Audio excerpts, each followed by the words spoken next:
تفوح وهم في الناس كسفينة سيدنا نوح.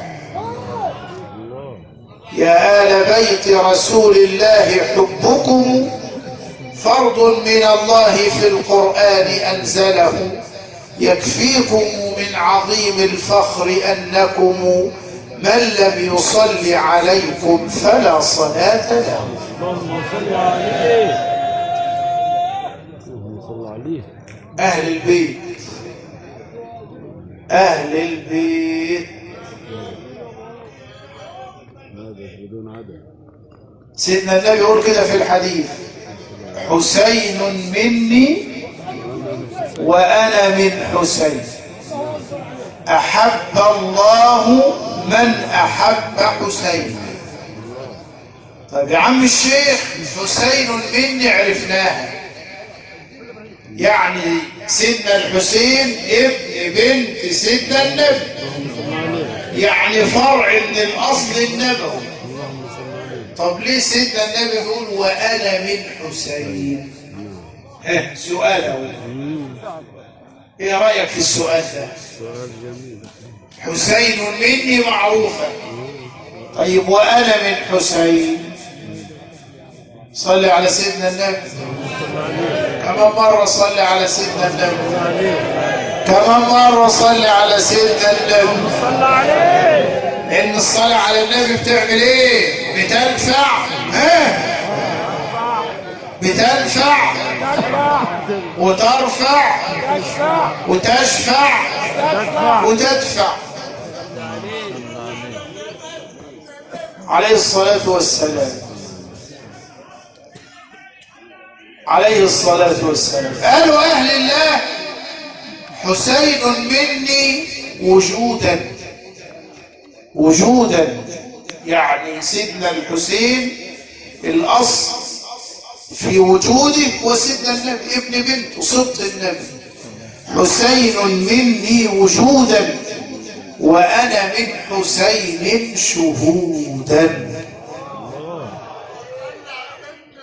فهمتوها؟ فهمتوها ولا لسه؟ حسين مني وجودا أصل في إيجاده، وأنا من حسين شهودا. اللي يشوف سيدنا الحسين كأنه شاف سيدنا النبي.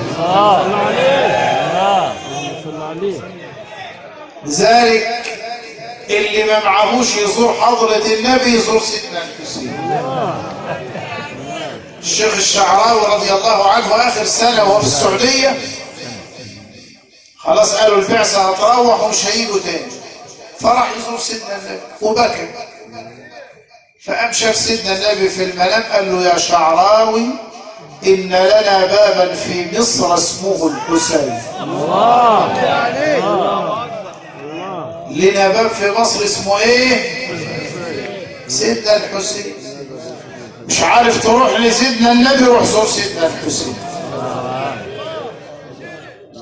إذا اشتقنا إلى خير البرايا أتيناكم مشاة راكبين، فأنتم منه بالأسرار جئتم، وجئناكم فشاهدنا الأمين. نظن بأننا نحو المدينة، يفوح العطر منكم كي ندينا، فأشبهتم بعطركم رياضا، حوت جدا لكم في المرسلين. صلي عليه. الله الله.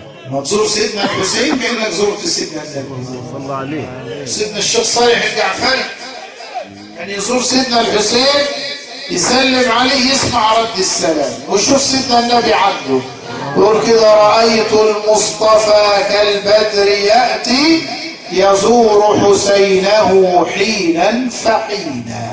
الله الله. سيدنا الحسين رضي الله عنه وأرضاه نور الله مصر بأهل البيت، أسعد الله مصر بأهل البيت. الخير اللي احنا فيه ومصر مش هتنضار ببركة أهل البيت.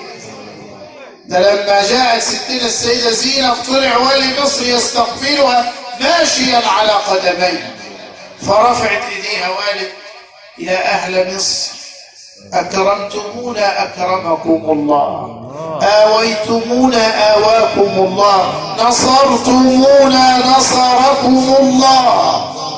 شوف دعوة السيدة زينب.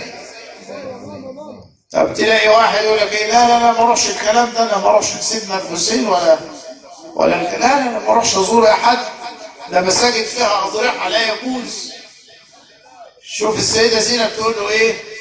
ايها المعرض عنا ان اعراضك منا، لو اردناك جعلنا كل ما فيك يردنا.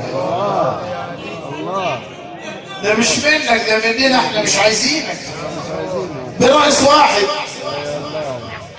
ايها المعرض عنا ان اعراضك منا، لو اردناك جعلنا كل ما فيك يردنا. رضي الله عنها وارضاها. جاي السيدة نفيسة، كنت يوم الثلاث اللي فات، يوم الاربعاء، كنت في البرزخ الشريف بتاع السيدة نفيسة من تحت المقام. أول مرة نزلت البرزخ كان المسك طالع على الرخام، المسك في مقام السيدة نفيسة، لأن المكان ده هي اللي كانت بتتعبد فيه، كانت بتجلس في القبر بتاعها، حفرت قبرها بيديها وختمت فيه القرآن 190 ختمة. أنفيسة العلم الغزير تحية تهدى إليك فأنت حقا طاهرة، من نسل طه المصطفى جئت لنا لتضاء منك سماؤنا والقاهرة. نورت مصر السيدة نفيسة. ده كانت من شيخات الإمام الشافعي. الإمام الشافعي يتعلم على يد السيدة نفيسة، وإذا أشكل عليه شيء يروح يسألها. ولما مات الإمام الشافعي قالت رحم الله الشافعي إنه كان يحسن الوضوء. فقالوا لها يا سيدة نفيسة، يعني الشافعي صاحب العلوم والفقيه المعتبر تقولي عليه كان يحسن الوضوء؟ قالت نعم، لأن من حسن وضوءه حسنت بقية أعماله. شوف السيدة نفيسة رضي الله عنها وأرضاها. لأهل البيت عز لا يزول، وفخر لا تحيط به العقول، كفاكم يا بني الزهراء فضلا إذا ما قيل جدكم الرسول. صل عليه. كفاهم شرفا وفخرا إذا ما قيل جدكم الرسول. تحب النبي لازم تحب أهل البيت، تحب ربنا لازم تحب النبي. طب بتحب ربنا وما بتحبش النبي، إيمانك ناقص. طب بتحب ربنا وبتحب النبي وما بتحبش أهل البيت، إيمانك ناقص. ما بتحبش الأنصار، إيمانك ناقص. آية الإيمان حب الأنصار، وآية النفاق بغض الأنصار. إحنا بنتقرب إلى الله بحب أهل البيت، لكن خدوا بالكم عقيدتنا في مصر بهذه العمامة الأزهرية في الأزهر الشريف تربينا على 3 حاجات: نحب أهل البيت، ونحب الصحابة، ونحب أمهات المؤمنين. هي دي عقيدتنا. كل الصحابة ساداتي ومعتقدي، فهل علي بهذا القول من عالي؟ طب واحد يحب أهل البيت ويسب سيدنا أبو بكر؟ ما ينفعش. يحب أهل البيت ويسب السيدة عائشة يبقى كفر. القاضي عياض يقول كده: من سب أبا بكر جلد، ومن سب عائشة قتل. لأن ربنا برأها من فوق 7 سماوات رضي الله عنها وأرضاها. رضي الله عن أهل البيت.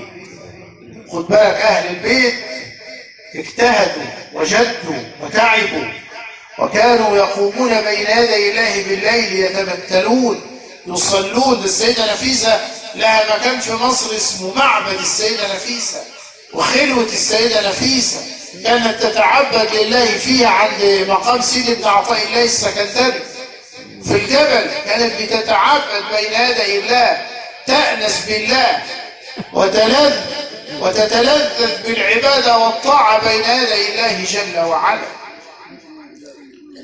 خلاصة القول في اللي احنا قلناه ده